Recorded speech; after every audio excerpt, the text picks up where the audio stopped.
Le nouveau label pneumatique européen sera obligatoire à partir de novembre 2012. Vous découvrirez ce nouveau label quand votre véhicule aura besoin de nouveaux pneumatiques, comme par exemple Tina aujourd'hui. Voici ce qui nous attend lorsque nous entrons dans le point de vente d'un distributeur de pneumatiques. Nous pouvons voir tout de suite qu'il y a 3 critères pour différencier les pneumatiques. C'est assez simple avec les échelles de couleurs et le nombre de barres qui déterminent sur le label l'intensité du bruit. Cependant, au début, cela peut être confus. Tina est partiellement au courant car ce système est déjà utilisé pour les réfrigérateurs. Plus un réfrigérateur est économe en énergie, plus le graphique est de couleur verte, mais elle n'a aucune idée de ce que cela signifie pour les pneumatiques. Le distributeur de pneumatiques explique à Tina les caractéristiques figurant sur le nouveau label pneumatique.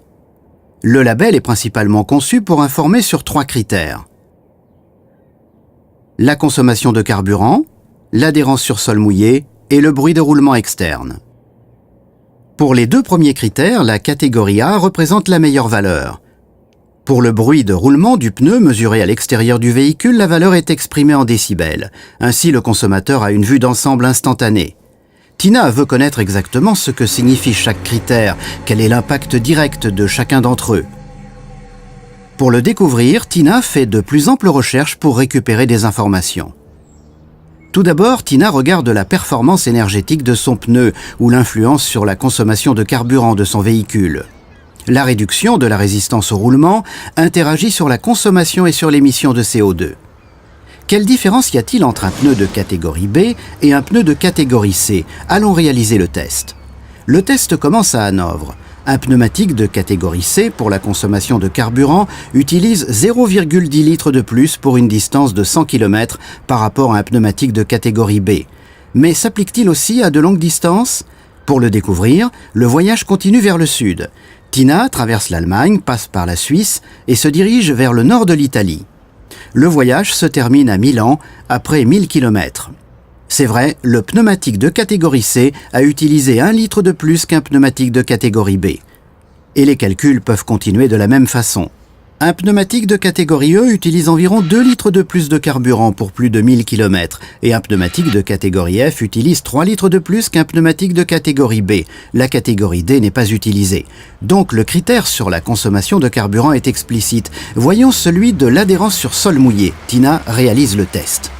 Un véhicule avec des pneumatiques de catégorie A s'arrête sur des distances bien plus courtes, à partir de 80 km/h. Un véhicule avec des pneumatiques de catégorie B s'arrête entre 3 et 6 mètres plus loin. La catégorie C des pneumatiques a besoin entre 3 et 6 mètres de plus pour s'arrêter, et il en va de même pour des classes E et F. Les catégories D et G n'ont pas été utilisées. Pour simplifier, la différence entre les catégories A et F est de plus de 18 mètres. Découvrons le dernier critère, le bruit de roulement extérieur. Tina apprend qu'il y a 3 classes qui caractérisent le bruit de roulement externe d'un pneumatique. Le nombre de barres pleines détermine sur le label l'intensité du bruit. Bien, Tina a maintenant toutes les informations dont elle a besoin. Elle retourne chez son distributeur de pneumatiques avec une parfaite connaissance des critères du label pneumatique. Le vendeur est étonné. Tina connaît parfaitement le label pneumatique. Une compréhension complète des caractéristiques du pneumatique peut seulement être obtenue en tenant aussi compte des tests réalisés par des organisations indépendantes ou des magazines. Ces tests examinent de nombreux critères de sécurité comme la résistance à l'aquaplaning, la maniabilité sur route humide et sèche. Les 2 parties sont d'accord.